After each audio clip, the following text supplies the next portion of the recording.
Hey, how's it going? This is Justin Gilman with Quantum Leads, and today I'll be walking you through your digital marketing attack plan to show you how you can turn Google into a lead generation machine and really generate some more revenue for your business month over month. Now, to do that, we first have to understand how are people finding landscaping businesses in your area. And if you're like me and many others, chances are you're going to go up to the search bar on Google, type in whatever service or industry you're looking for along with your city name, and after submitting your search results, you're going to go down and pick from the first few results down below or in this Google Map pack. Now, whichever you do, it doesn't really matter, but it seems to be a pretty popular method, as you'll notice there are about 320 searches every single month for landscaping companies in that Wilmington area. And the goal of this video is to put you at the forefront of those searches so we can guarantee 320 people every single month see our business first before looking at a competitor. However, there's a few different things that we're going to need to know first. So first off, let's talk about content, as content is really king on Google. So let's take a look at one of your competitor sites and see what they're doing as far as content goes. And then we'll talk about what you'll need to do when you start building out your own website. So here we are on one of your competitors' sites, and as we scroll down, they do have some content here, a few different paragraphs, but not too much content.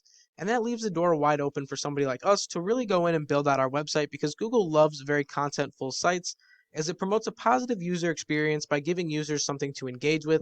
And that's exactly what they want out of a site that they're going to promote. So I normally recommend about 750 to 1,000 words of content on any given page. And you can always feel free to go above and beyond that, but that's the bare minimum of what I recommend.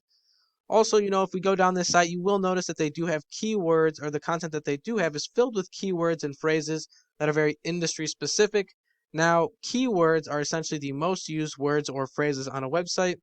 And based on these keywords, we're going to tell Google vital information about our business, such as what we do, maybe where we operate from, and ultimately who we are as a company. So, very important that we have our industry specific keywords to go along with our 750 to 1,000 words of content.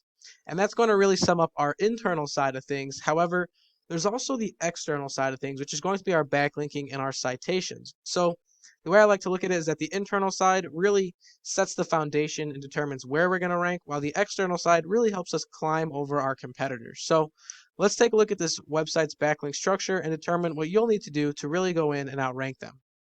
So here we are looking at your competitor in Ahrefs, and as you'll see, they have about 3,000 backlinks built to their site. It's generating them some nice power and bringing in about 991 users every single month.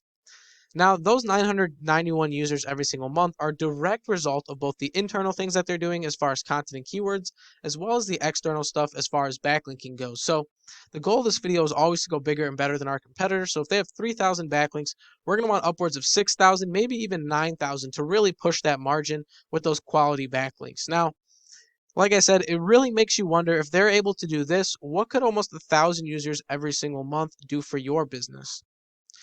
It's definitely something to think about, but there is one more aspect of this video that I wanted to mention, and that is citations. So let's go over to the Google Map Pack and talk about citations and how they tie into everything here. So here we are on Google, and we're looking at the Google Map Pack now, and you'll see that the Google Map Pack is a very important aspect of everything here because it gives our business a second place that we can win online. And if we can win down below and in the Google Map Pack, we can guarantee that 320 people every single month see our business first before looking at our competitors. Now, the Google Map Pack looks for a variety of different things, though, one of which is citations, or I should say one of the more important ones is citations. And citations are all the different places your business's name, address, and phone number are going to be listed online. Some popular citations are things like Yelp, Facebook, Instagram, Yellow Books, Yellow Pages. All those are different citations you can give for your business, and they all help with the Google Map Pack. So I went through each one of these companies and found that the number one spot had 52 citations, the number two had 37, and lastly, number three had 18. So if number one is 52, like I said, we always want to go above and beyond them. So we're going to want 104 citations on top of our backlinks, on top of our content, and on top of our keywords. And you should start to see a very positive movement in the amount of traffic your business is generating every single month. More importantly, the amount of revenue as well. Now that's all I really have for you in this video, but I will leave you with one question, and that question is, what could an extra 320 customers do for your business every single month? My name is Justin Gilman with Quantum Leads. I hope this video is very educational, and thank you for watching.